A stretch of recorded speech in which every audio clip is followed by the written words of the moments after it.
तो अब आते हैं दोस्तों इसमें ये जो IGBT लगते हैं इसके तरफ। तो ये इसका हीट सिंक है दोस्तों। ये इसमें मैं लगा रहा हूँ, लेकिन इसमें जो है ना वो सुराख नहीं है। तो ड्रिल के थ्रू इसमें हम जो है ना इस पर सुराख लगाएंगे। ठीक है दोस्तों, वो अभी मैं ड्रिल लेके इसमें सुराख कर देता हूँ। इसका हीट सिंक मैंने नीचे रख दिया, इस पर मैं निशान लगा रहा हूँ। ये दोस्तों आप लोगों ने इस तरह इस पर निशान लगाने हैं। अब इस पे जो है ना ड्रिल के थ्रू हम इसमें जो है ना सुराख करेंगे। ठीक है दोस्तों, अब हमने इस ड्रिल के ज़रिए इसमें ये होल करने।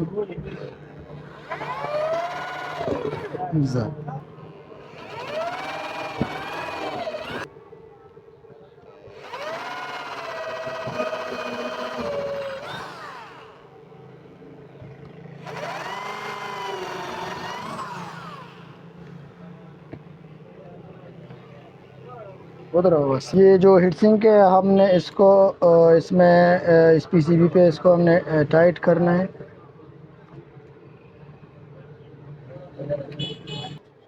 ठीक है दोस्तों, हीट सिंक लग गया। अब हमने इसमें ये जो 8 IGBT है इसको हमने बारी बारी इसमें लगाना है। ये देखे दोस्तों, ये इस तरह आप लोगों ने इसमें 8 के 8 IGBT लगाने हैं।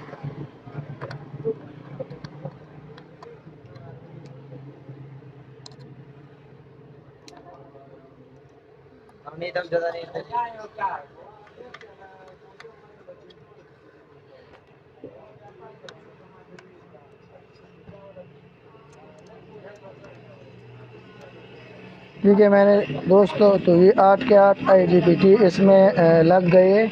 अब इस IGBT के नीचे जो इसके अब्रक है, रबड़ है, वो आप लोगों ने इसके नीचे लगाना है। ये 8 रबड़ इसके जो इस IGBT के पीछे आप लोगों ने इस तरह आप लोगों ने लगाने हैं। ये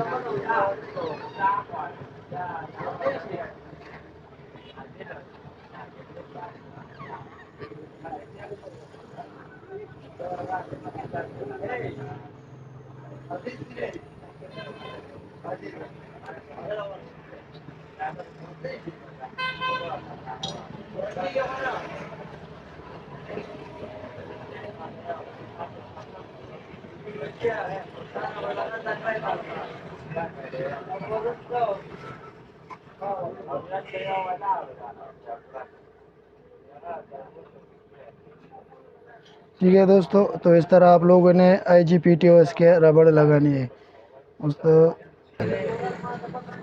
उस IGBT आप लोगों ने ये स्क्रू लगाना है। 8 हो के 8 IGBT पे आप लोगों ने ये स्क्रू टाइट करना है।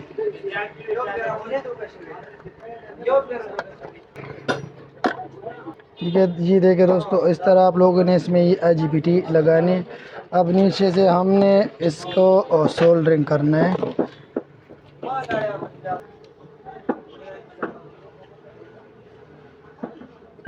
इसको सोल्डरिंग करते वक्त आप लोगों ने इसकी सोल्डरिंग अच्छी करनी है। सोल्डर ज़्यादा यूज़ करना है, क्योंकि इस पर जो है ना वो लोड होता है और करंट होता है हाई। तो आप लोगों ने इसको अच्छी तरीके से सोल्डरिंग करना है ताकि कोई लूज़ कनेक्शन ना हो।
फिर इसको इसको सोल्डरिंग अच्छी तरीके से होने के बाद इसके जो इजाफी लेग है ये आप लोगों ने इसके काटने हैं।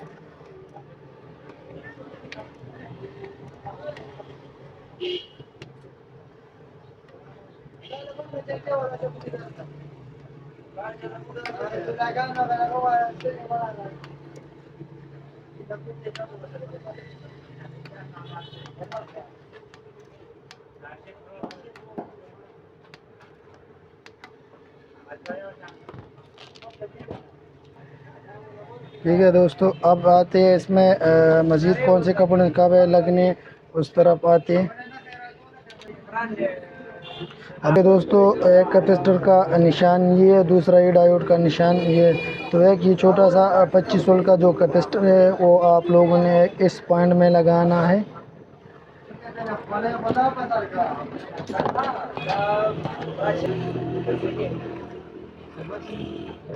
तो एक कैपेसिटर और ये डायोड जो उसमें से 9 कैपेसिटर इधर लगी थी, 10वां कैपेसिटर इधर लग रहे। और जो डायोड शुरू में हमने को बताए थे कि इसमें 2 डायोड लगते हैं, तो एक डायोड इधर लगता है और एक डायोड जो है ना इस पॉइंट पे लगता है। तो अब इसको भी हम नीचे से अच्छी तरीके से इसको सोल्ड करते हैं।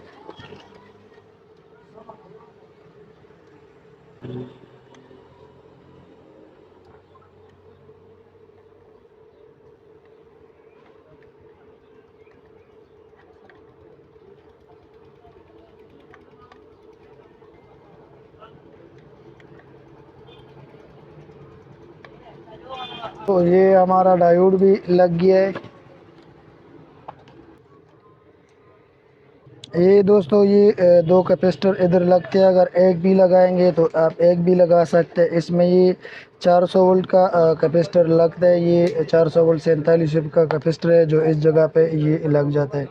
तो ये आप लोगों ने 2 कैपेसिटर इस जगह पे लगाने। 400 वोल्ट 47 के कैपेसिटर है जो इस जगह पे ये लगते हैं।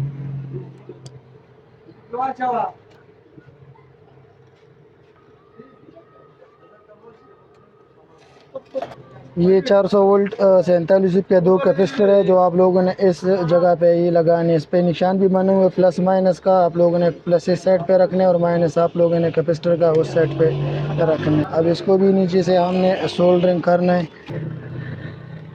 ये दोनों कैपेसिटर भी मैंने सोल्ड कर दिए। तो हमारा जो इन्वर्टर है वो 50% तकरीबन, ये 60% ये कंप्लीट हो चुका है। अब लोगों दोस्तों आप लोगों ने ये बात याद रखनी है कि इस पीसीबी की सोल्डरिंग आप लोगों ने अच्छे सोल्डर से, ओरिजिनल सोल्डर से और अच्छी तरीके से करनी है। मेरे पास ही 3 सोल्डर पड़े हैं जो ये दोनों इसमें बहुत ज़बरदस्त ओरिजिनल सोल्डर है, तो मैं ये सोल्डर यूज़ कर रहा हूँ।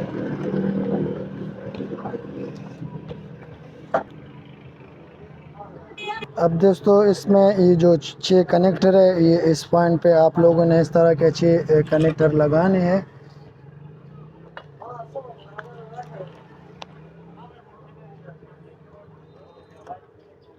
इस पे आप लोगों ने सोल्डरिंग अच्छी करनी क्योंकि ये मेन कनेक्टर है, इस पे हाई वोल्ट और हाई करंट होता है।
ठीक है दोस्तों, ये कनेक्टर भी हमारे ये लग गए।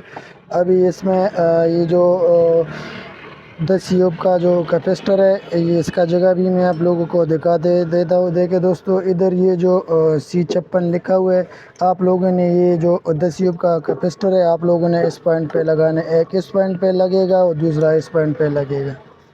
सही है दोस्तों, इसमें से ये जो इसके जो इजाफी इस पर जो तार है आप लोगों ने काट के और इतने छोटे तार आप लोगों ने छोड़ के इस पॉइंटों पे फिर आप लोगों ने ये कैपेसिटर इस तरह लगाना है, जिस तरह ये मैं लगा रहा हूँ। ये देखे तो आप लोगों ने कैपेसिटर इस जगह पे लगाना है।